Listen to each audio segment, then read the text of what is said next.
Welcome to the podcast. My name is Danny Cola. If this is your first time listening, make sure to hit subscribe on your favorite podcast platform so that you can join me in having some epic conversations that access higher levels of potential with creatives and professionals from all around the globe.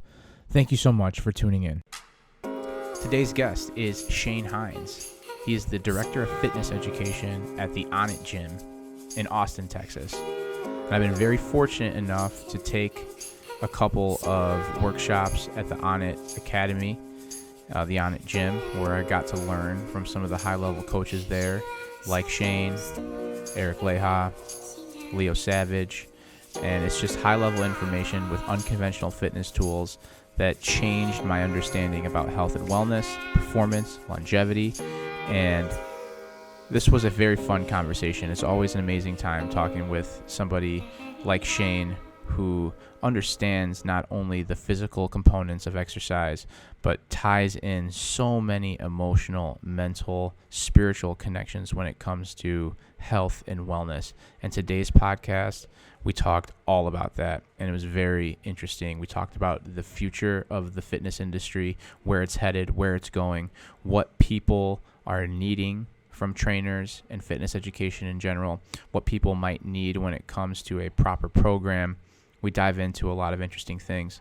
We dive into the 5 pillars of the On It Academy, which are unity and diversity, search for truth, balance and harmony, action and leadership, and give to empower. And those 5 pillars have really resonated with me so much in the last several years. You can follow Shane Heins on Instagram at Shane Heins. You can follow the On It Gym on Instagram at Onnit, O-N-N-I-T. The On It Gym and the people who've worked there have been a huge inspiration to me over the last 4 or 5 years and have really given me several tools to open up my own gym and teach some of those unconventional methods in my own unique way. I'm very grateful. So without further ado, here's the podcast, and I hope you enjoy this podcast as much as I enjoyed having the conversation. Thanks for tuning in. All right, Shane Heins, thanks so much for doing this. I'm super excited to pick your brain as always. Welcome to the podcast again. Thank you very much. Always a pleasure to chat on and off the camera. So definitely. Good doing it here with you on camera again. Yeah, for sure. So we were talking a little bit about the fitness industry, how On It's been kind of in transition. Let's talk a little bit about like how you see the future of fitness. Let's talk a little bit about like what do you think the next step is for On It as it transitions in the game. I don't know how much you can share, but let's start with that. Like, what do you think? Where do you think fitness is going, and how do you think trainers like me and you could help people more, or help them a little bit more appropriately, more effectively? Where do you think it's going? Yeah, so that's an interesting question. Because there's a lot to it, and one of the things with fitness is, and I honestly I can't remember if we talked a little bit about this, if I shared a bit about this on the last podcast. That's all right. It was such a long time ago. Let's just go wherever it goes, babe. But the idea, when we chatted the last time, we were so fresh, just like on the tail end of the pandemic, right? And as that was switching, that was such an omnipresent reality for us. Totally. And what does that look like, and where's that going? I think with time now, having a little bit of breathing room and starting to get to normal and whatnot, definitely it's been interesting to see what the reverberations are, what the ripples from that a little bit further out from the epicenter looks like. And still what remains to be seen, probably. Yeah. And one of the interesting things that was majorly impacted from a fitness standpoint, and from the standpoint of any fitness professionals who a big part of what they do is engage with people. Like they're training people, running seminars, running workshops, like all those types of things. And we experienced this at On It as well. We weren't not impacted by it. But the in-person stuff basically went on pause for most. And with that, what it did was it catapulted. I remember at the beginning, like at the very beginning of the shutdown, at least for us here in the US, the very beginning, I must have had like 100 phone calls in that first month, and just the number of people who were wanting to touch base and just kind of go, like they were just needing a sounding board, kind of going like, where's this going? Well, and this is what I'm doing, and what are your thoughts on this, and etc. It was that the focus was, how do we switch everything over to online? Because a big part of being able to just even to survive, to sustain a period of time that at that time we had no idea how long it was going to be, needing to make sure that right away steps were being implemented to be able to see the storm through. And with that, there was a huge transition, and obviously not just in fitness, in everywhere. Work, most people were working from home. You had schools. Our kids are old enough going through that they were, all right, we're doing Zoom classes. And what a shift that was, what a difference that was, which was this strange dichotomy, because you were both simultaneously still engaged and connected, but not engaged and disconnected. Totally. Wow. What a And dichotomy. because Yeah. such two things happening at the same time. And what's interesting now, in some retrospect, getting a little more distance out from that, is the value of what this is able to be in all kinds of contexts. The majority, not the majority, I'd have to, well, no, the majority, if I'd say like maybe 65% of the meetings that I'm in, we're all still doing it via, Zoom. We're doing it digitally because there's greater convenience there for certain types of meetings. There's greater convenience. Time-wise, it saves a lot of time. You have people who are in the office, not in the office. This is how everyone can come together. So there's huge value in that.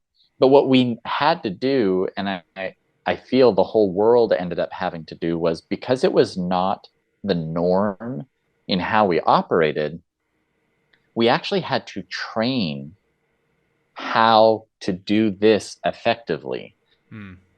Because there is, I mean, obviously energy goes beyond proximity.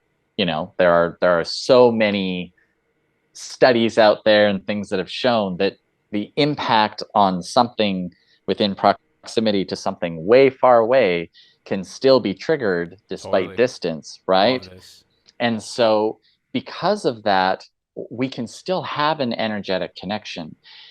But because we were not trained, we did not have this as the norm before, we had to develop our capacity to maintain this energetic connection from afar, despite not having the proximity. And it's weird because it feels like we're proximal right now. Right. It, like, on the screen, you and I are right here. We are, and yet I'm in Texas and you're in Illinois, right? That's right. And hundreds of miles so away.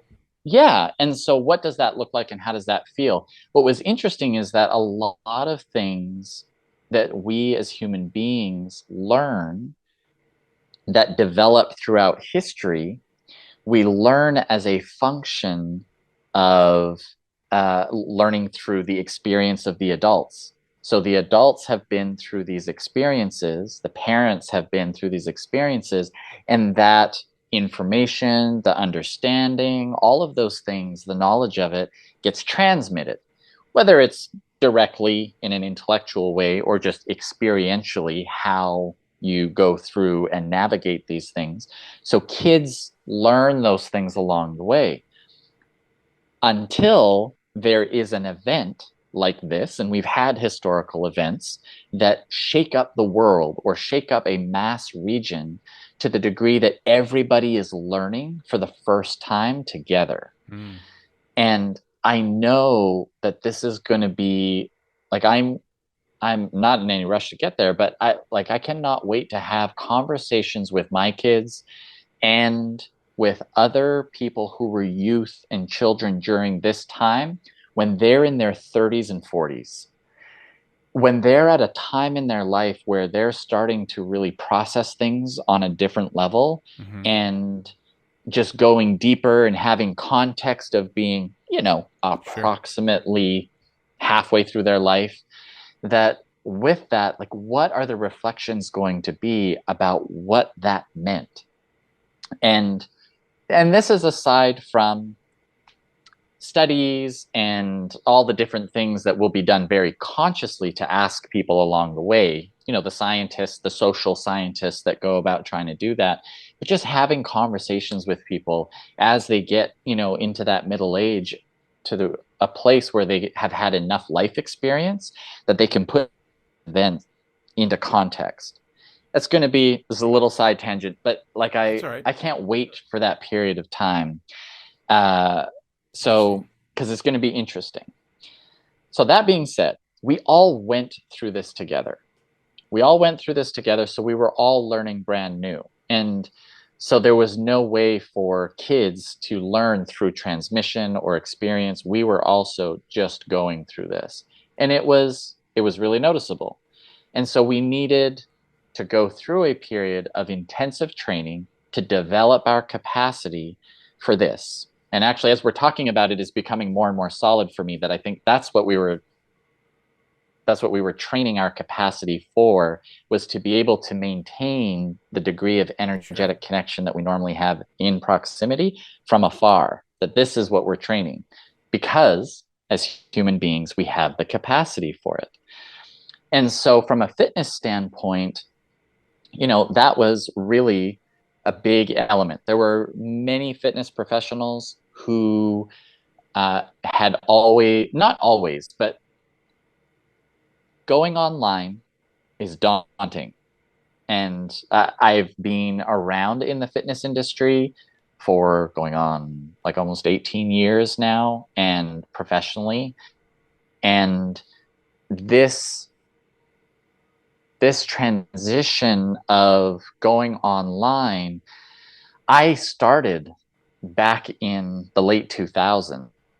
How to get online, getting on YouTube, fitness tutorial, Yeah. like all the Yeah. things that are completely normal now, Yeah. were not at the time. And Sure. so it was a lot of learning, a lot of energy, testing, experimenting, figured out what works. And all the while I was still young enough, I was in my 20s. I was still young enough that I was still trying to figure out what my message was. Who am Mm. I? What is my brand? What am I bringing? What is my value? What are my services? How do I want to transmit that? And so I remember that being super intensive for me, because I was trying to figure that side out, me and what I bring to the world, and this new way in which people were able to get to receive and for Mm-hmm. me to give. Mm-hmm. And I remember that actually being, I had to come to a conscious decision of that, where I was uh, running my fitness training, I was coaching clients and running classes out of the gym facility and whatnot. But then I was also trying to build this online thing. And I was getting burnt out, and I felt like neither could really pick up, Mm-hmm. because both were taking too much energy for me to be able to pour into one or the Oh other. yeah. I know it. I feel you. And yeah, and so I always made it like, when I would talk with people afterwards, as I realized what was happening, I was like, well, it's kind of like trying to start a construction company and open a restaurant. Like, people would think, oh, it's all fitness, so it's all related. So what's so hard? It's like, no, the way in which you are delivering, how you engage with people, is completely different. Mm-hmm. And so I had actually made a choice at that time, because the online seemed to be opening up more for me than the in-person stuff. And so I was like, okay, I'm going to pour everything from that bucket into this. And I still maintained local clients and things that I would work with, but it was put the focus on the online, develop programs, playing around with membership site, like all these things that were not the norm at the time, just to see what worked and what stuck and what didn't. And It was a lot. Through that process, I also learned, yeah, you don't do this alone. Like Yeah. it, to grow, it takes a team, it Yeah. takes people. Totally. And so from that, there was the online, a lot of folks in the fitness industry, because it was tough. It's like, oh, what do I do? It does take extra energy above and beyond what so many people were already working hard and hustling for in their local, like, this is me in person, running classes, gaining clients, like all of these things.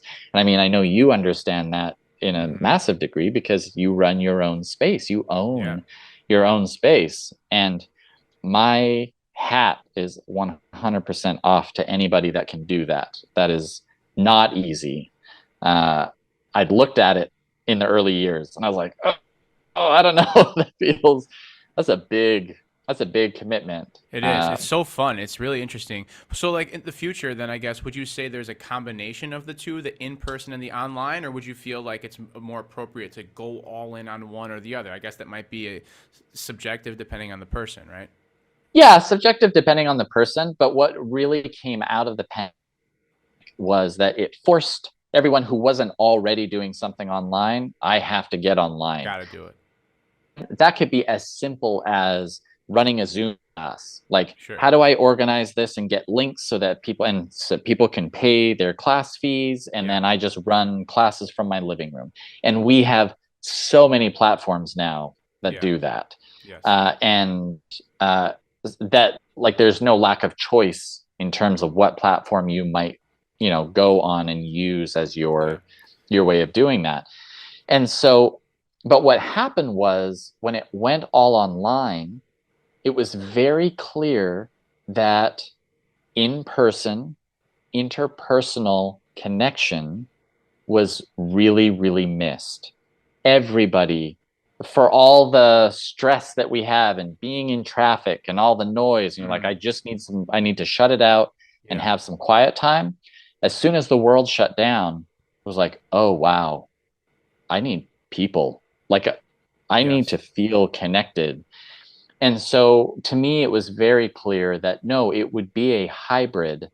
And from the standpoint of the fitness industry, it would just force a lot more people to make sure that the half that they had not yet been engaging with, well, it doesn't have to be a clear half. It could be, the 20% to 80% live, or man, I've been trying to do the live thing but really 20%, but man, online I've got all kinds of stuff opening up for me, so Yeah. I could make that a bigger chunk. But that the reality is, unless that someone really is just like, no, I really don't feel one or the other, then yeah, it would be a hybrid. And I do feel that anybody who didn't offer a hybrid, like didn't have even some small percentage of one or the other, depending on what it is that you're doing, that you are missing out I a agree. little bit on some opportunity. And so for us, one of the things is, as you know, we at Onnit have developed, John and I built out the Onnit fitness system and education and the certs, and working with other coaches that were also contributing, and just bringing, how could we bring the best value that we could from a really foundational level, but setting it up more as a platform so that as folks like yourself could go, okay, this is a platform. I can't launch a rocket off a platform that will blow out when I really turn on the rockets. So the platform needs to be solid so then I can, here's my shuttle, here are my rockets, we're going to add a satellite, we're going to do, and that's what you've been doing. You're building the ship that you're, Slowly. Yeah. let me go and explore the possibilities. Yes. And so our goal was to really create that base and that foundation. And interestingly enough, it was through an unconventional approach. That unconventional approach is really important because it helps break the norm, the familiar angle or perspective that most people are working from. If trying to do it from the exact same perspective to really help people get out of their comfort zone, it's hard to use the same things that you've always been Sure. using. So, unconventional, we just swing on over and go, let's come at it from a different angle. No pun intended. Isn't Swing on over. yeah, exactly. Exactly. For all of you club and mace aficionados Yeah. out there, or kettlebells, we swing it all. Yeah. Yeah. Well, Barbells, we even I swing want to. barbells. Well, with the landmine university cert that we did together, when you're doing that like coiled snatch from the basement floor all the way to the attic, that's kind of swinging a barbell. I mean, not necessarily like you're swinging a mace, but there's definitely some sort of swing momentum like factor that's happening there a little bit. Yeah, big time. Big time. Uh, I do want to talk about the education that Onnit provides, the workshop specifically, because it's part of my main goal to deliver that style of education in a workshop setting. I really feel like every time I would go to one as a student. So like we're educators, but longtime students, and I love being in a workshop. It's just I level up automatically. The connections made, the education that's transpired and transferred over. It's just so fun, and I want to make that my work, and I'm continually making that my work. When I came to that, the steel mace one that I did with you and Leo was the second Onnit cert that I took, but I was very, very, very just like overwhelmed with the information of the 5 pillars. And I mean overwhelmed in a way that I felt so connected to something like I never felt before.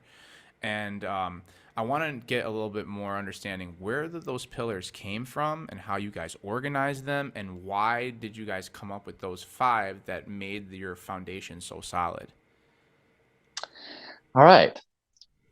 The pillar principles of fitness system, the Onnit education, as we have them, there are 5 of them, and they are unity in diversity, search for truth, balance in harmony, action is leadership, and give to empower. And when I got brought in, on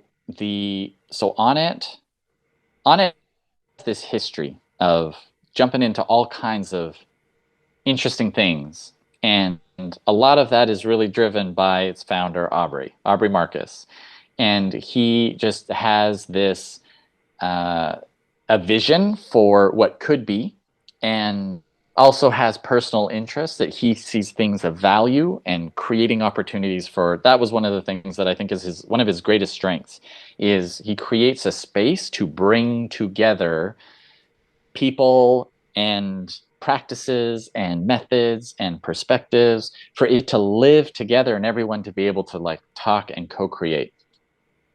And so when Onnit started, it started out as supplements, and then Aubrey had a real passion for unconventional tools, kettlebells and maces and clubs and things. And that's actually part of where the gorilla face, the ape-faced kettlebells came from, was this idea of having this brand. And it was like, how do we make this primal? And there's a lot more to it, but that was the Yeah, basic. love it. It was like, we do these, here's a cool marketing thing, and because he's a great marketer, here's a cool thing, but it's still functional and still practical. It gives you like this sense of, yeah, let's go for it, right? Mm-hmm. and and then from that, we even like, then we started making the t-shirts. Like, the t-shirts originally came out of, oh, well, we want to try and sell more of these bells, so let's make some shirts. We had the chimp and the gorilla and all of these things, and that was meant to help sell the kettlebells. But then the apparel became its own thing. Like, it It's all helped actually. I wear a lot of Onnit shit. Like I own my own brand here, but like a lot of times I wear all these Onnit shirts at my gym, And it's just to remind me, it's like, hey, I'm inspired by that. I looked at that as the mecca. I still do. You know, Aubrey is somebody that I've listened to on the podcast so much that, like, I feel like I have those qualities to build the space and bring everyone together, and little things like this can coexist and we can co-create together. I think that's so amazing. I'm just like here, like getting all juiced up, just thinking about how things are growing here too, and just to kind of hear the story. But yes, everything's meant to like kind of sell the other thing, and the brand is so cool. But yeah, side note anyway, go ahead. And that's where, so then that's where the education came in originally, was because of this idea of, oh, well, let's get, if we've got all these unconventional tools, because they're not common, then there are a lot of people who wouldn't know what to do with them, even if Yeah. they bought them. So, from a purely business standpoint, let's get some education so that people can apply what it is they're going to Yeah. do once they buy this stuff. That was originally the acquisition of My Mad Methods. For anybody that knows My Mad Methods and Mark DeGrasse, John and I had worked with him in the past because we've been in what would be considered unconventional circles for a number of years. Yeah. And so he had a publication, he had a magazine, he had a blog, he did videos. And so that's what they ended up having a conversation with Mark and saying, hey, we'll acquire you and this will be our education. And the education originally from that perspective, that standpoint, was blog articles, YouTube videos, like free content that people could easily, all right, I'm going to buy this thing, but I know I can learn how to use it because we're going to have some of this, make a couple DVDs. And then, but very quickly, the conversation then went into, well, what if we did certs, like certifications, seminars, actual education in person with someone teaching you how to do this stuff, and you pay for it? From a business standpoint, it makes sense. It Sure. also helps continue to grow what the brand of Onnit was, which was more than just a supplement company, but a lifestyle brand.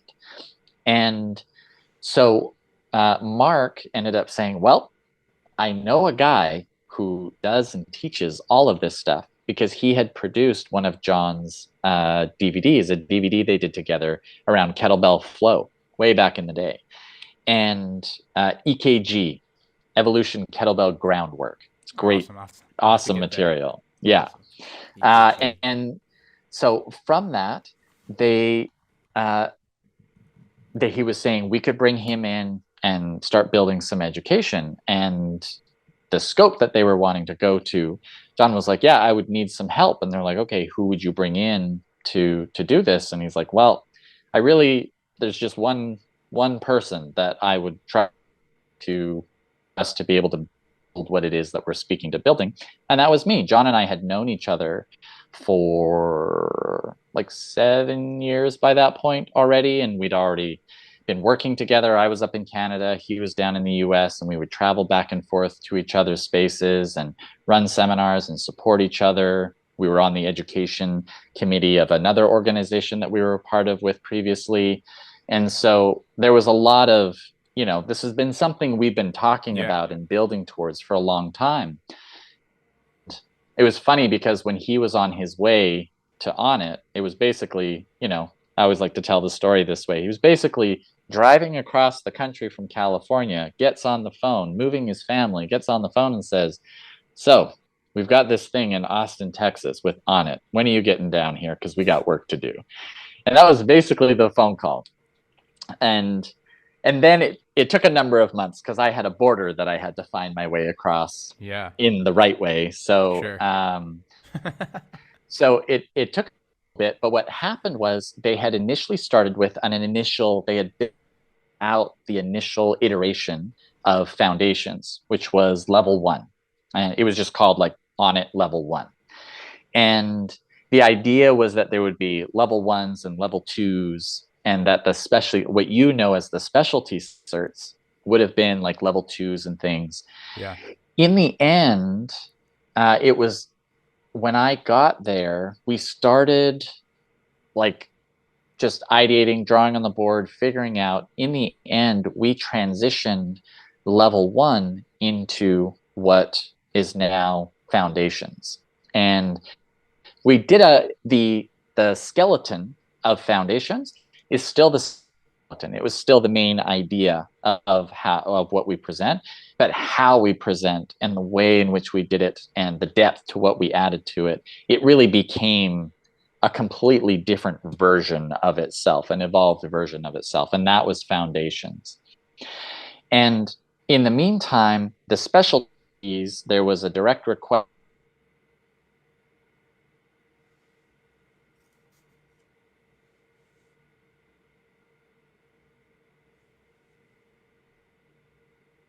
I think I lost you. Still there? Uh-oh. Shano. Shano.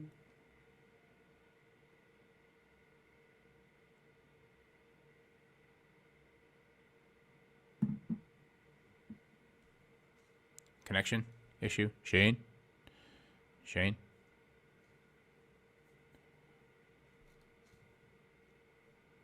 Hello, hello?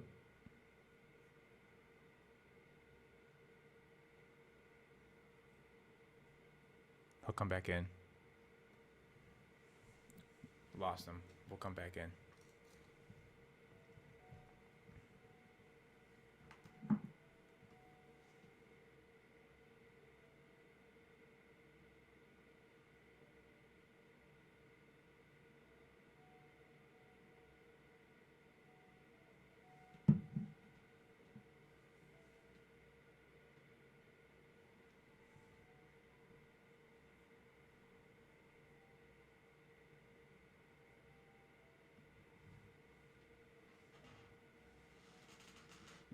There he is. There he is.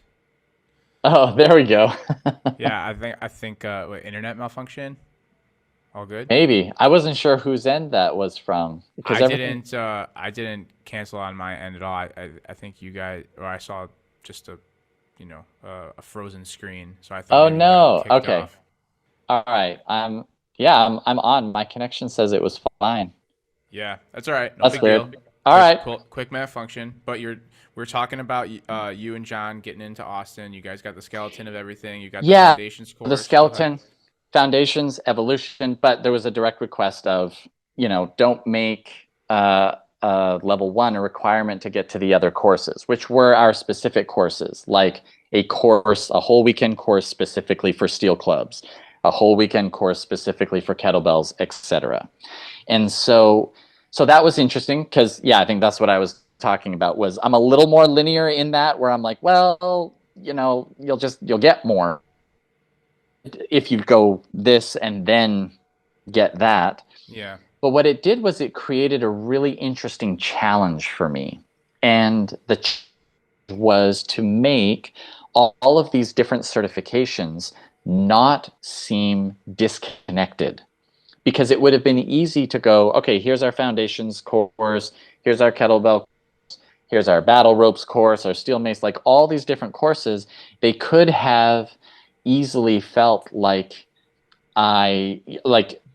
you're going to different things as opposed to feeling a part of a cohesive entity, a cohesive educational delivery, and a philosophy and a perspective. So that really heightened the challenge for me, but it was one because something that I've come to recognize over the years, and actually being here really reinforced that, is that I am a connector. I see through lines through different stories, different concepts, different perspectives. And so for me, not only creating, what I came into On It as was our director of fitness education. So that was really my primary role. And so creating just a really strong through line, even just within the foundations course over those 2 days. What does that look like? How does one piece feed into the next? How do we refine what it is that we say? And then John and I working together to continue to bring that to fruition and play off of each other. Because it's interesting, he and I we're so complementary to each other, and we're almost like 50% down the middle, where 50% of us is exactly the same, and then 50% of us is the opposite. And so the 50% that is the same really aligns. We're like exactly on the same page and we know exactly what we're talking about. And then the 50% that is different is how we might approach slightly differently of how to do those things. Wonderful. So it created a wonderful juxtaposition for us to bring out the best of, how will this, all the stuff we agree on, what would be the best way for us to bring it to the table. And that was really a melding of the two of us, which I've always said, and I've always said very openly, if had created the education for Onnit on his own, or if I had created the education for Onnit on my own, it would have looked quite different. The heart would have been there because that's the biggest part that we're connected to, is the heart and the vision of what we want to bring. But at the same time, there would have been clear differences between the two, and that what we have been able to create at Onnit was the gift of our being able to come together and create what is. And that is a function of the two of us having been in the same space, co-creating together. And so with that was this, I was already getting started on durability. And with another coach who we were looking to have on, and that she was a part of the early development of the durability coach, Sarah Jameson. Amazing, super smart woman. And it was really great being able to bounce off of her. That was one of the things that we did, was for each of the courses, we got people who were real specialists in their areas and had their input as a part of how, like, what do you bring? What have you brought to the table? What is the value experience in these areas? And then with that insight, then John and I being able to create the container, and then bringing what we had to the table in our years of experience. And like, all right, how do we want to bring principles to people who were coming and getting the education?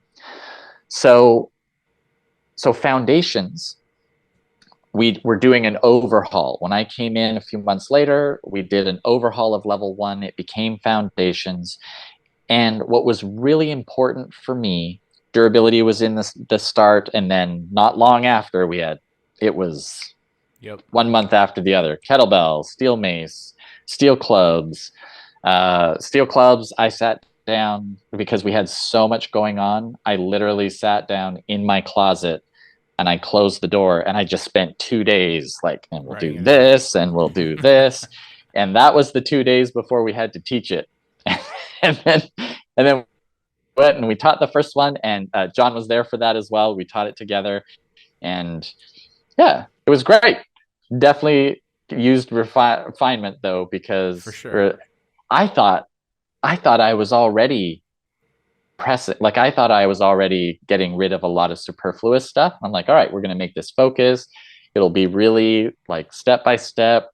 And yeah, by Sunday morning, like we could just see in people's eyes, like their nervous systems were shot. And John and I were looking at each other and going, okay, cutting it out by half again, because this is too much. Yeah. And that was those first couple years of designing and then refining those certifications was such a learning for me as an educator, because I'd already been an educator for some years, but never to that extent where it like was on my shoulders to have to deliver, and every little nuance that was there. And because I had the experience that I had, I thought I was bringing it back. And that was for all the certs. Same thing with durability. People were falling asleep on Sunday, like at lunch there, people were passing out because we were like, oh, we took them into parasympathetic to a degree that they're all falling asleep literally. And so we're like, okay, we got to pull that back a little bit so that we're keeping them present. And so yeah, just the refinement process as an educator was really interesting to see how much do you dial back as a foundational entry point to, and then how how quickly or how streamlined can you then take folks that by the time they leave those 2 days, they have a platform to continue to go Yeah. to the greater reaches and to expand on it. And that was really the refinement of those. All right, bringing it back. So with foundations, we're doing foundations. There's this idea of I really didn't want these certifications to be these kind of disparate offerings that had slightly different messaging. I really wanted to make it cohesive because if it wasn't a requirement to go through foundations to do the other ones, then I want someone going into steel mace or into kettlebell to feel like, oh man, this is on it. Like no matter which one you go to, I feel like I'm at on it education. And the messaging is similar. There's a through line of connectivity between all those things. What I also wanted was really important to me was that if you did kettlebell and then you go over and you do steel mace, then you will grow in your skill of what you learned in kettlebell by doing the steel mace cert. There will be fresh connections and fresh insights and perspectives that will make you go, oh, now I get this even more.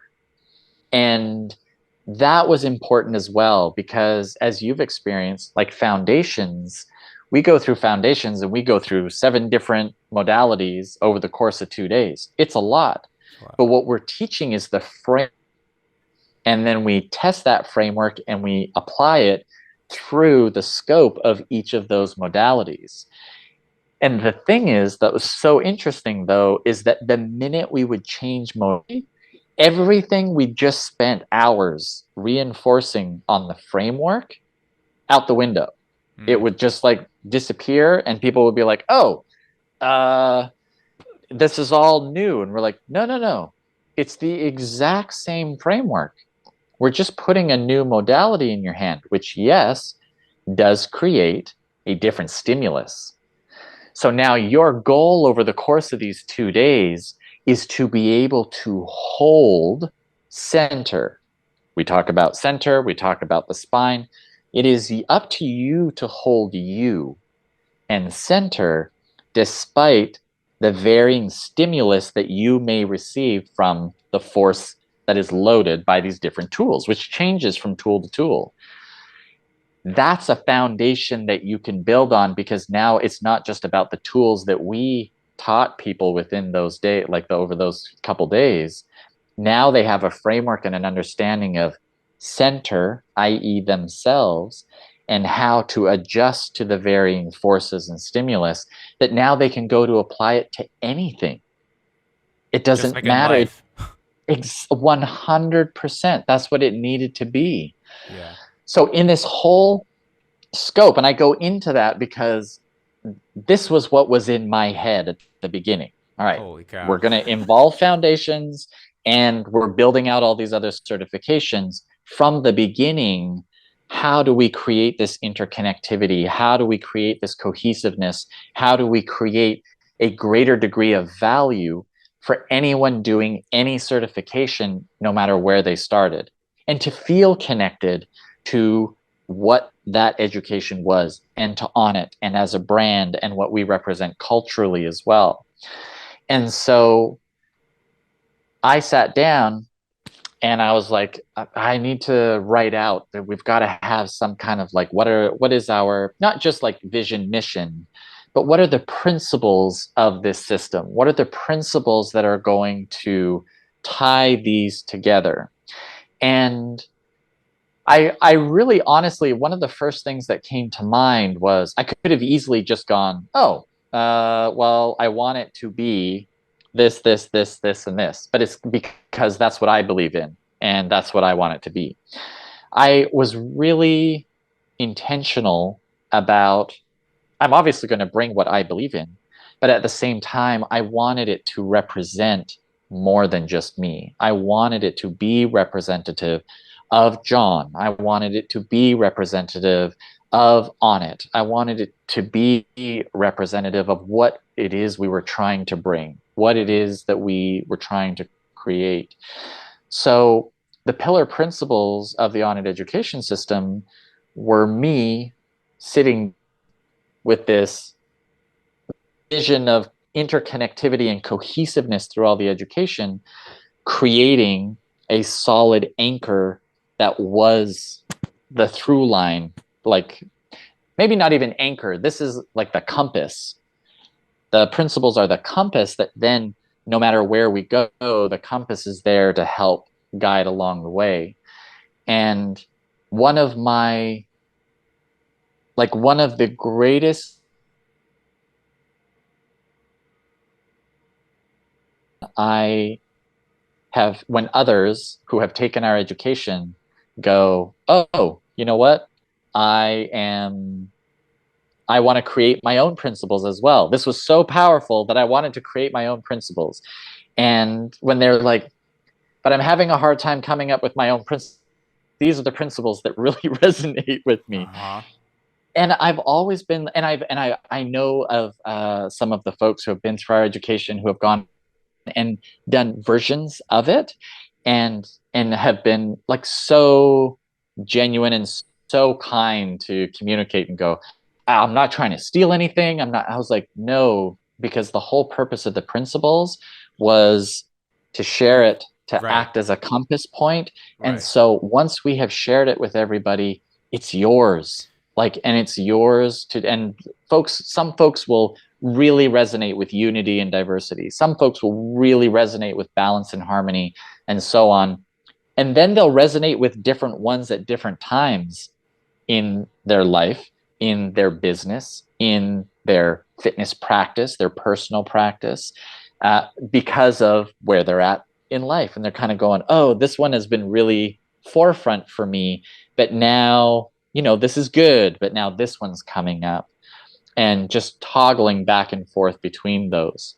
So that's where they came from.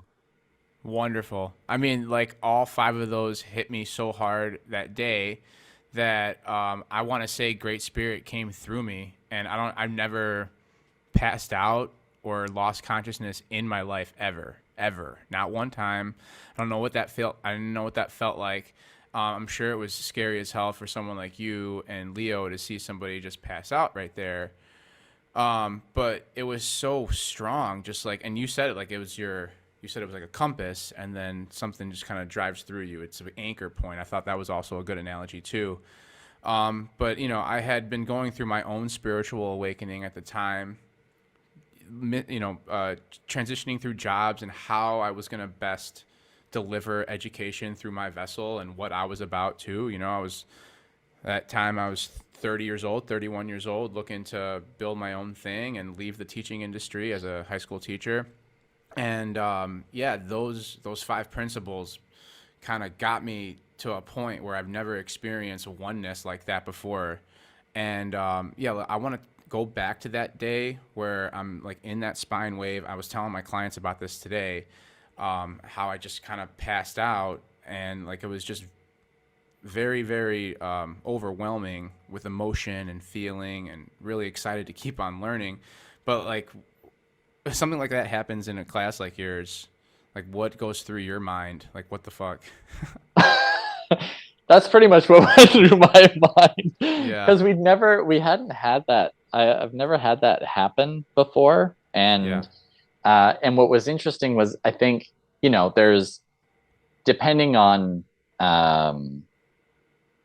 on like someone's, even just from a simple physiology standpoint, someone's blood pressure and Mm-hmm. whatnot, if it's Mm-hmm. Mm-hmm. low, doing a spinal roll, I could see how, if you're doing a spinal roll a little too quickly and come up Sure. too quickly, you could get lightheaded and kind of Yeah. go out. Yeah. What was interesting about that, though, is because we we make sure everybody's breathing, and Mm-hmm. we go very slow. So there's no, you're not speeding through something No. that would make that happen more often than not. And I know the transition, because the point that we did that is we talk about the pillar principles, and then we transition into just doing a spinal wake up so that Mm-hmm. we're before we get into doing the mobility piece by Mm-hmm. piece, right? Mm-hmm. And whatnot. And so that was, we're going to do a little spinal wake up and open things up. And I just remember as we were doing it, I looked over, I had seen you there, and then I was looking across the crowd, and then I looked over and I just saw the end of you Mm. Hitting dropping. hitting the ground. Yeah, you hit the ground. I mean, thankfully, we were on turf. Yeah. So any degree of bump that may have happened on your head was cushioned somewhat. Mm-hmm. And ironically, the turf, which was newly put in at the time, which has become, as a joke, it's a little bit of a bane of our existence because it was like really long, tall, spiky turf for sprinting and sports Mm-hmm. performance type stuff. We haven't really gone much further into that realm, so we would much rather use the turf for ground-based work, which scratches you up pretty good. Yeah. Um, but it was soft. It caught you, but it was just like come over immediately, make sure that you were doing okay, and I just remember your eyes were closed for a second. And it felt like you were sort of getting your orientation, then your eyes opened. And I don't know if you remember this, but like I'm looking over you, and there Yeah. were a couple other people nearby. Everybody was Yeah. over. And it was just like, hey, how you doing? And you were going like, wait, how did I get here? Like, Yeah. what happened? I remember saying in my head as I was waking consciousness, like, is this real? Is this real? Is this real? And then I was like, oh my God, this is real. And I fucked up. And this really happened. But like, as I reflect on it, like all the things that you were saying about, getting your spine centered and all which forces kind of can, hit you in a certain way and you could withstand and keep calm within the chaos, just like finding flow state, all these things that I've really thought about in deep meditations prior to coming to that Mm. seminar. And then I'm being hit with all this. And not to mention, I did take 20 milligrams of edibles. And, I just thought it was appropriate. You're on it. Why not? And it was, I want to say, like some sort of spiritual awakening to me. It was something like, you're shaking up a spine wave, you're letting the energy go through. And I felt like I heard like a right at the end, right at the top of that spine wave. I remember that. And Oh, wow. it felt like some sort of mushroom trip, the height of it for a hot second. And it was almost like one with everything, and then boom, back to normal. Like, holy shit, that was real, that did just happen. But yeah, the things you were saying at the end of the day, I just want to reiterate that it changed me. There was an awakening that day. It happened for a split second, but it changed me. And I feel so strongly about sending out a message, whether it's in person or online or podcasting, about how we can self-heal. We have the power from within to self-heal and self-actualize our truest potential. Like last time we talked, I asked you about true north, and do we have this compass that's pulling us towards a certain way, and how we supposed to live our life as a self-actualized being. And I really feel like that day there was like the foundation of that, and it's propelled me on this journey through the pandemic. And through the pandemic, I just continued to kill. Like I was just doing in-home training after in-home training after in-home training after a little online and back and forth. And I wasn't as busy as I am now. But then it just kept on going. Once everyone started coming back to the gym, then small group, one-on-one, everyone was okay with that. Then vaccines started coming out, so psychologically people started feeling better about being in places, and it just kept ramping up after that. And like, I'm not gonna stop until underground is as big as on it one day. Like, it's like, you show me the map. You guys are the guys that are made that education, and that made me go, holy fuck. Um, and I just want to find a way to keep doing it in my own way. And I'm just like forever grateful. And it was a plan to kind of share that story and get vulnerable, because it was just so bizarre but wonderful at the same exact time. And that weekend was epic, and I've made friends and connections that are for a lifetime now. Well, and I know that when that initially happened as well, like we were checking eyes and making sure nothing was Yeah. out, but I Yeah. could tell that you were okay.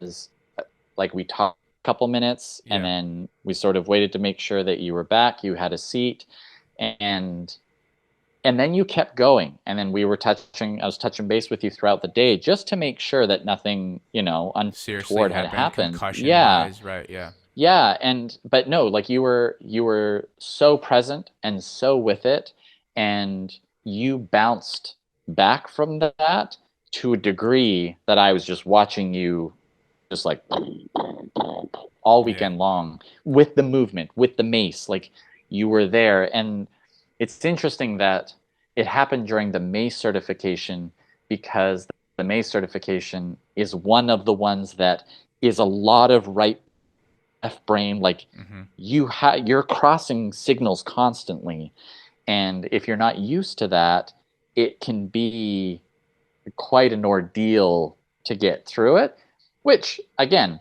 we approach all of our education to make it so that everybody can, step by step get a feel for and eventually find it on their own. But I saw, yeah, no issues because I was like, no, all of this is still it's actually getting better. Yeah. And what's interesting is that if we think about the spine, that this was associated with after you've had all of these connecting dots happen from what was being presented, and they're connecting to what you had already been reflecting on. And that's always powerful for all of us. Very. If we have been thinking about thoughts and ideas and, I this whole thing of original is really hard to pin down because Totally. it's not about original ideas. Sometimes in rare cases it's about original connections because all of these things already exist. Mm. And if we think about all of us interconnected, and we can go to a level of what is between you and me, what is all of this? Like Right. there's space between us. Mm-hmm. What is that filled with? Well, that's filled with just as many atoms as this thing is. Mm-hmm. So there is a degree of interweaved connectivity.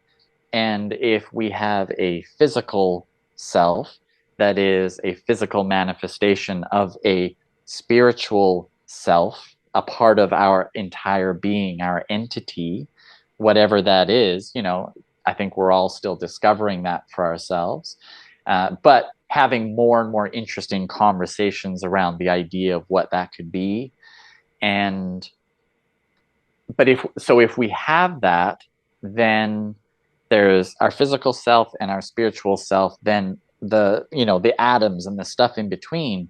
There's also on a spiritual this idea of consciousness, this idea of an interconnected, interweaved web that we're all tapped into. Mm-hmm. We're still individual entities, but we're also all connected. Yes. And that whatever is processing on a more spiritual level and on that conscious entity, that means that we're all exposed to the things that are being thought of from across the world. We have Mm. no idea how it comes to us. We have no idea. I am, and not out of a disregard or disrespect. I'm working to get better. I'm not a great quoter of things that I have learned or drawn from people. If there's something very definitive that I've learned, then yes, I'm like, hey, I learned this concept from this individual, or this particular practice was presented by this person, and I just see huge value in it. That always. But a lot of the things, because I've had people who have asked me, they're like, so where did you learn this? Where did you get like about specific concepts?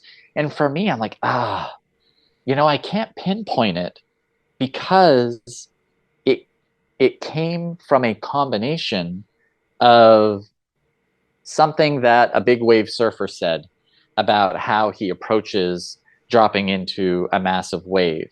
And one small phrase that he said combined with something that I heard from a marketer that was doing disruptive marketing about how do you gain people's attention. And this thing over here that someone had explained just for the first time, well, what if you move your elbow in that angle? So for me, that's how I've always walked through the world, is I've gained so much wisdom from small pieces from lots of different places that then to me coalesce. And that is where, as I've gotten older, I have come to recognize and be okay with and celebrate. I'm like, not shy away from like, oh, I don't know. It's like, no, this is what I do. I am a connector. I am a connector of ideas. I am a connector of people. I am a connector of concepts. So a lot of these things coalesce Hmm. into a combination. But so because I am someone who, I don't see myself as being like, no, no, no, I came up with this completely original idea.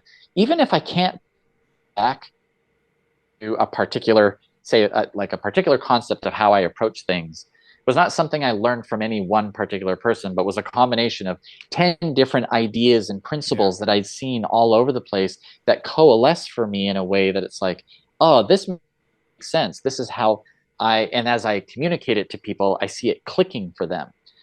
That's my ultimate goal, is I want this to click for you faster than not, so that you can take your next step faster than not and continue to progress faster than not, Yeah. even if it feels like it moves at the pace of a glacier. Because I certainly feel that in my own life. Oh my gosh, this is going so slow. Can't we make this go any faster? But you know what? So far in my life, I have just come to accept that there is no replacement for time. Mm. And you can't force time. Time just happens. And then you're going along for the ride and trying to, do your best to learn in that process. Yeah. But so much of what I do is, how do I create, and I've had people who have said, well, it's less fitness and more psychology. Yeah, there's a lot, so It's much. wonderful. It's so wonderful. I love that aspect about On It. And now that I mean, I realize that you and John are like the brains behind all this, and I'm trying to absorb as much as possible. But I feel like that psychology piece is what's missing in today's fitness industry, Mm, and what people are most craving for. Suicide is up, mental emotional illness are up, not to mention heart disease, obesity, cancer, neurodegenerative disease. All these things are taking a toll physically, but there's so much pieces that are missing mentally, emotionally, spiritually, connecting to something bigger that a lot of folks are missing, that I feel the fitness industry can deliver effectively, because trainers are really the only ones in the wellness field that are spending an hour with their patients or clients. Let's call them clients. Everybody else spends 20, 30 minutes maximum. How the hell that's do you true. really how do you really get to know somebody and understand their deep inner soul? I mean, I don't want to go super deep, but let's go there in 30 minutes, 20 minutes. You need to spend an hour with them, maybe a couple hours with them a few times a week over a course of a couple of years to really understand and embody what some of the fundamental issues are, where they lie, and I think emotionally and mentally is a lot of that was where that stuck energy happens and can be the root and foundation cause of a lot of diseases today. And I think that can be untangled with a good trainer. I really do. Or going to a seminar and have the pieces connect. I like to call them cathartic moments, where it's just like, aha, yes, of course. And that can change your trajectory. And then you have another cathartic moment, and that piece connects to the other piece that you were just talking about, that makes me as a trainer, as a human, go, wow, yes, of course, there's something there. And I really want to try my best to iterate some of these concepts to somebody that may be in distress, may just be looking to level up their fitness and look at something from another perspective that helps them enhance something in their life, that inspires somebody else in their life, and so on. The ripple goes. But yeah, I think trainers in this weird time, this transitioning time period of humanity, let's call it, that we're in, it's important. And I think a lot of us can rise to the occasion. And I think that's why it's so important what you guys are doing it On It, and why I feel so compelled to do this on my own here and build my team and, make this a global brand as well. To, the world needs it right now. And I feel like we're delivering that. It's just not in those terms. And Western medicine is kind of confusing, and we're sicker than ever, but the best technology and the best medicine than ever. So, like, That's a dichotomy in itself. It's weird. Yeah, what's the missing piece to Right. make all the benefit that Western medicine is bringing to actually benefit, like to Yes. work? Yes. And I think all the psychology pieces that you add into this is like exactly the missing link that needs to be expressed, whether that's digitally, whether that's in person. Like Mm. the messages can be, oh yeah, but we got to do the work. We have to do the work, and it's more than just 30 minutes on the treadmill or what have you. But I do want to ask you a question too. I know we 20 minutes, 18 minutes, and this is an interesting question. I think a lot about it. The golden ratio is a spiral. A lot of things in nature are the spiral pattern, fascia rotating in spirals. Do you think that this spiral added element of training is like the bridge to connecting to higher levels of information consciously? If your nervous system is at balance, but then like your fascia tissue is also at balance and strong, and it can, I think, swinging maces and clubs and kettlebells in that circular pattern uh, is unlike anything that you can do in the gym, and helps your tissues develop strength and connect to each other and communicate more effectively, alongside other things like supplementation, mineralizing, sleep, journaling, meditation, breathing, all that jazz, cold hot therapy. But do you think that club bells and mace bells swinging in spiral pattern and developing fascia is like that bridge piece to allowing that information to flow through better? Is there like is that ironic that the golden ratio is a circle or a spiral pattern, and that we're training in spirals, and that has everything to do with how nature works? What are your thoughts on that? Yeah, actually, I think this kind of connects back to Of course it does. what we were just what we were just talking about in terms of your experience. So this idea at the CERT, right, Yes, and yes. opening up the spine. So that idea of what we were talking about of interconnected consciousness and all of these ideas. My father-in-law had this really wonderful analogy that he said one day, and he's like, "Yeah, we're all like the hand. We as individual souls are the fingers, but we are all connected into the greater consciousness. So Yes. it's Okay. one thing. Boom. So we are both individuals and one, right? Mm. And there's that, I've seen that before where you're like, hey, if I take this, they're separate, they're not as strong. If I put them together, much stronger. And so if we have all of that interconnectivity, your experience, because everything that you were thinking about into this, that is why it hit so strong, was because now you were being presented with and validated that you're like, Yeah. wait a second. And that's where I was going with original thought was, we have these periods where we ideate on these things, but we're human beings. And as human beings, and I see it just more and more as time goes by, we are designed to have to be together in order to thrive. Everything that happens in this world is such that it binds us and brings us together in order to move forward. And we don't move forward. Can you We're call that much God? more, yeah, I would. That would be my term. And that greater, even just thinking about uh, the solar system and the planets and the galaxies, which spirals.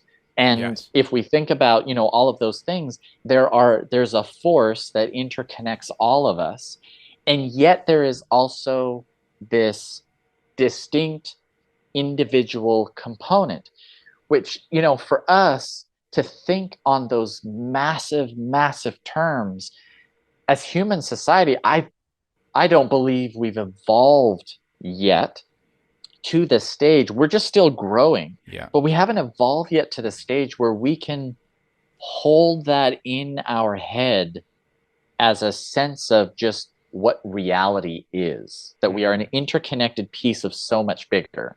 And so we see that coming back to spirals. I'm not I know moving you away are. from that. But that we've seen this, how we've gone from, okay, we're just a body. We don't know anymore. Now let's dissect a cadaver. and look at every single little individual piece of the body. And then we get hyper focused on that compartmentalization. And we're like, if we want to strengthen this piece of the body, we do that. If we want to strengthen this piece of then we do this. And then pendulum swings, right? Pendulum swings right back into Yeah. it. Goes to the other part, which is what is the interconnectivity of all these things? And really, like a big push towards this was when like in the 60s and 70s was actually when fascia was starting to be talked about, and this idea of biotensegrity. Like, wait, we're not all these individual parts. We're actually like super connected. And then we go, but then we go the other. So now we're really connected, and that has really started to manifest itself in how we move, right? So this idea of now we have continued to move. We've evolved not beyond bodybuilding, because bodybuilding still does its thing, Sure. but then we have evolved and expanded the scope of what movement means and to be fit. And that there's this idea of, oh, I can move in ways that express a greater sense of interconnectivity in the body. We have that, and that even had a bit swing, started swinging back and going, all right, but you still have to get specific. And I think um, one of the leading educational bodies right now, FRC, Spina, Dr. Andreo Spina and his team, who are looking at, and they're holding space for both. They're saying we're all connected, and all this connected stuff is just stuff, and how it expresses itself, whether a muscle, a tendon or ligament, a bone, that's based on the force that has fed through it and what is needed for it to then support. A lot of their practice, though, is still very, very specific. It's this. It's the like we're doing it's this. Right. Because what you're doing is you're preparing the tissues and the centration, the stability and mobility of a joint to be able to then handle what we do in sport and all of these things, which I love. Spina always says, he's like, sport is ridiculous. He's just making a point. He's like, it's made up. Who thought to put blades on the bottom of our feet and glide around on ice? I think about that all the time, actually. Like like playing football, like it's a grid on a field. Like we throw, we catch, we tackle, we wear all this armor, and then we kick, and then we punt, and it's like, what the fuck are we doing? And why is it such a big time thing in America? It's like crazy. Well, we made it up. And that comes back to what I see as expression. So there is the capacity for what we can do, and then there is how does that express itself. And as human beings, we have such immense capacity to express ourselves in a way that no other living thing on this planet can express itself. And that is a part of what makes us so unique as humans. That is the differentiator between us and apes, right? There's a difference. They live in a particular lane and they cannot step outside of it. We do all the time, doing stuff that makes zero sense. Do you think that expressing yourself in the purest form, in the most truthful manner, is essential to longevity and performance? Yes. Yes. And that is, you'll see that a lot of our education, and we've had people who have asked, especially people who have known myself and John, but prior to On It, they're like, dude, we have seen you guys do stuff that nobody was doing at that time. Like, and that we're still not seeing you guys do at On It. Why don't you do all of that? Which is the more expressive flow types things. And because the priority focus was really, I'm like, well, I can do it. And I could probably teach a handful of people to also do it. But most of those people are going to be people who have a predisposition already, whether through their own personal development or certain natural connectivity through their raising and everything that they have, that they could do it. And I'd seen that before. I had seen this greater degrees of expression through movement, and only a small handful could actually get it. And there wasn't, I wanted to take another step the other way towards creating a foundation for both John and I, creating a foundation that would create stepping stones for people to get to the more expressive stuff much easier. We wanted to expand how many people could do that. And the number of people that can do that, it means it's opening the door for more people to be able to explore their potential capacity for expression. And that is key to longevity, performance, both in a physical standpoint, but also in a mental, emotional, and spiritual standpoint. So the pendulum swings in terms of compartmentalization, and then we're all one. Compartmentalization, no, we're all one. And it's going to keep doing that until we get to a point where we can hold the reality of our existence as if it's purely natural. As natural as it is for me to breathe, I walk through this world in a way that I feel connected to the air, the humidity, the sounds, the feel under my feet. It all, like, I can, most of us can only do that after sitting for, all right, 3 hours in meditation, and probably music that helps get us into the space, and absolute, like, shut out and turn the lights off. And, like, it takes so much energy for us to get to a place or go into, say, a holotropic breathing experience where we're like, oh, okay, I can feel more sensations than I do in my day to day. What if we could feel more of that?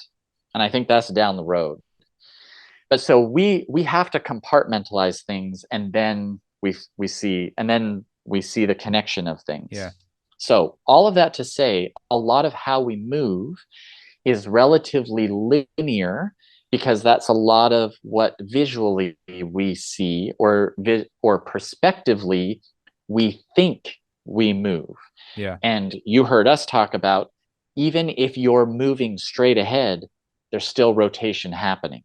Rotation or spiraling is still happening in your body, because in order to lift one foot up, all of a sudden creates a rotational trigger in your body that you have to control to keep yourself straight.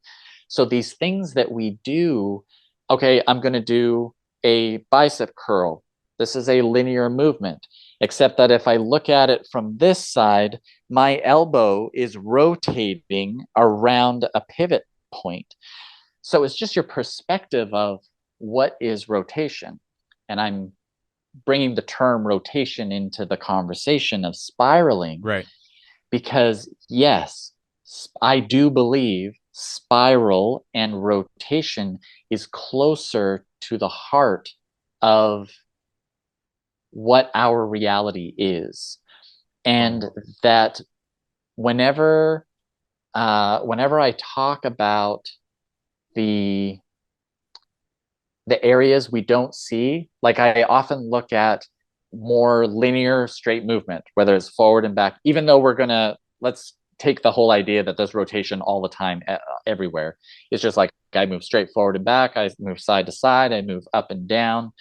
The areas where we are the most stuck, the areas where we are the most hindered or bunched up or clogged up, are the corners. So if I move straight forward and I move side to side, that 45-degree angle is an angle that I'm not moving at. And that is where all the junk collects. That is where it is in shadow. It is the dark places that we're not going to or moving through. And that is where moving in a way that incorporates spiraling is shaving. It's connecting this end and not by going here and then going here. It's swinging around out into the space. So we could think of it as a crossroads, right?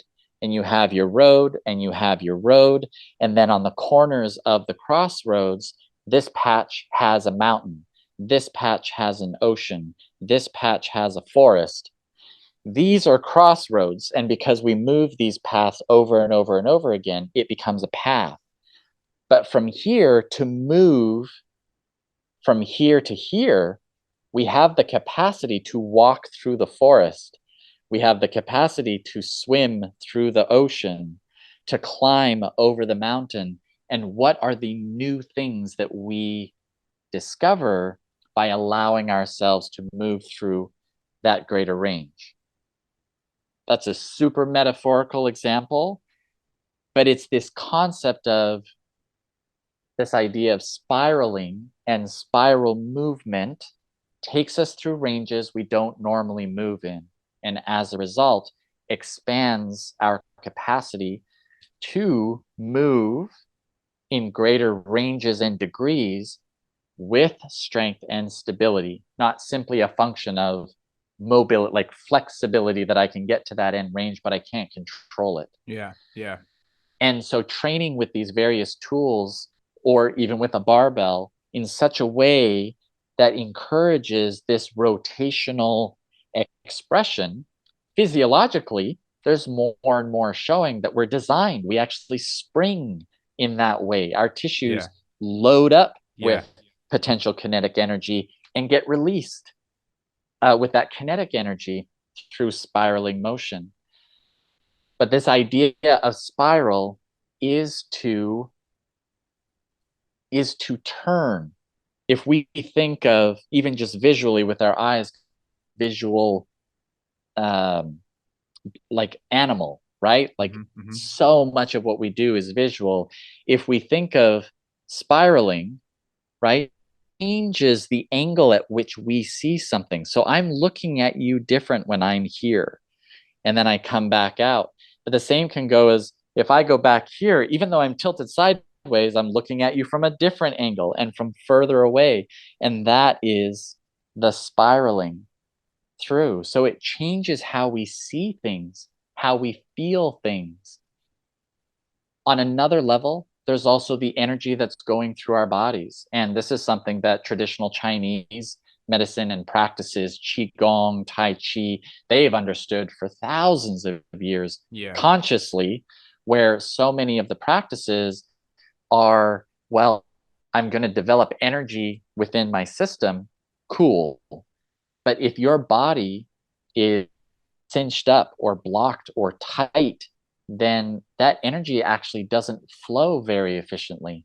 So you could charge yourself up like a battery, but you're not actually going to be able to express it because you're all cinched up, which is why a lot of the postures and the movements in those practices operate a lot of spiraling while they're breathing, because we need to open up those channels so that the energy can actually move. And then we see these expressions of insane feats where you're like, that's not human. Actually, it's more human. Yeah. But we're tapping into those things. To finish that thought off, a concept that I was introduced to, that I can't remember the author of the book. I'm going to get that for you after. Sure. But the concept itself was introduced to me by a gentleman of the name Scott Sunnan, who I had learned from in the late 2000s. That's and it the was TechFit guy. Yeah. And that is spiral dynamics. And I loved this example. And this idea of spiral dynamics is that if you look from overhead, so let's take a spiral, right? A spiral staircase going up and up and up and up.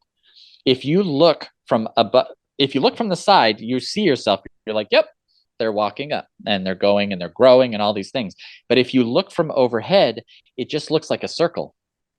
And so all you see is someone walking around in circles, and it looks like we're not going anywhere. And that's also an internal perception of ourselves. We could feel ourselves going like, I'm just going around in circles. Why do I keep coming back to the same issues? the same personal challenges of, my inability to be on time, or a difficult time connecting emotionally with people, or, whatever these things are, all the different things that from our childhood, we're like, man, I just went back and like I had a major breakthrough on that. Why is it now, a few years later, I'm faced with that again? And it feels like we're just going in circles. But if we go in with a growth mindset and an understanding that we're going to face many of the same things, and that's the same in your own physical practice, your own personal practice, that just because you did the beginner thing, and then you did the intermediate thing, and then you did the advanced thing, it doesn't mean you're never going to not come back to the beginner thing. But the reality is, if you flip that now, well, when you did the beginner thing here, and then you did the intermediate thing, and then you did the advanced thing, when you Yep. come back around to the beginner thing, you are seeing it from a completely different perspective and a different level of experience, understanding, knowledge, perspective, Yep. all of those things. And so even in that concept, a spiral. Yeah, it's fantastic. I love it. Again, more resonation, more music happening in my system that's going, yes, yes, say more. I mean, you look at like a note, a musical note, for example, there's several different octaves, the same note, but just goes up higher pitch and lower pitch. And another thing that's wild too is that like those pitches go up to a certain point where the human ears can't hear it anymore. But then those octaves and energies still exist on those high levels. It doesn't mean that just because we can't hear it that they don't exist. That's not true. And like there's an infinite scale of these octaves and energies and frequencies that I'm just so fascinated with. And I think we're limited to what the human can really comprehend and understand. At But as this we time. right, At as this we time. evolve, I'm sure Yeah. individually and then collectively we'll be able to take what the structure of reality is and the fact that it is individual, but at the same thing, it's all connected, and it's individual, but it's all connected. When the collective could really harness that idea, I really feel like we'll be co-creating together, and everything that's inside of us collectively will reflect in our outer self collectively. And I think now collectively what we're seeing is a little bit of chaos because of imbalances constantly kind of creeping through. But nonetheless, I think in transition time, I feel like the most opportunity for big time positive beneficial changes for humanity to take place. That's why I'm so eager to keep going with this system that I think in my head, and bringing education to these folks in the way that I'm doing it. And that's why I look up to you and guys in your circle and all in around the fitness field. There's so many awesome people promoting wellness in their own unique way that the world needs at scale. And I just don't ever want to stop doing that. And I love it so much. And I do got to bounce, but thank you so much for your time today. This was fucking magical. And I really just, I look up to you, man. I really appreciate it. Well, thank you, Danny. It's always such a pleasure to talk, and inspiring too, just being able to have these conversations. Yeah. And I think the biggest thing is that uh, you are doing, like, you're giving me the greatest gift in whatever way I was able to contribute and serve in your process, is that you are implementing the final two principles of the five principles, which is action is leadership and give to empower. And that's part of the process, is that you're then giving to others. And I'll say right back to the beginning of this whole podcast and what we're asking about, like, where do we go here? You're doing it. Mm. From a fitness coaching standpoint, where do we go from here? We pour in this genuine, sincere intention to utilize this vehicle that is our physical self, because it is the physical manifestation in this physical existence currently, but that it doesn't ignore our entire entity. Think about that vehicle as serving the rest of our entity, and that will raise the vibration and frequency of people in their lives being able to work towards their potential highest capacity to express themselves, and in turn contribute and give to empower. And then we all Dude. move up from there. Amen. Thank you so much. This is fantastic. I really appreciate you, dude. Appreciate you Let's too. let's leave the people with where they can find you, man. And I hope we can do this again soon. Yeah, I currently I have ShaneHeins.com is my personal website, ShaneHeins.com, and I have resources on there, and people can connect with me through that. And then as well, Shane Heins on IG, and I'm constantly that's a that's a whole adventure of spiral dynamics for me of getting better on that thing. But that is Yeah. one of the better ways for people to get a hold of me. So Yeah. yeah, All of us, I ShaneHeins.com think. and Shane Heins on IG is a great way to connect. And I'm stepping into a space where I'm able to connect more with folks. So by all Love it, means. man. Thank you so much. I really appreciate it.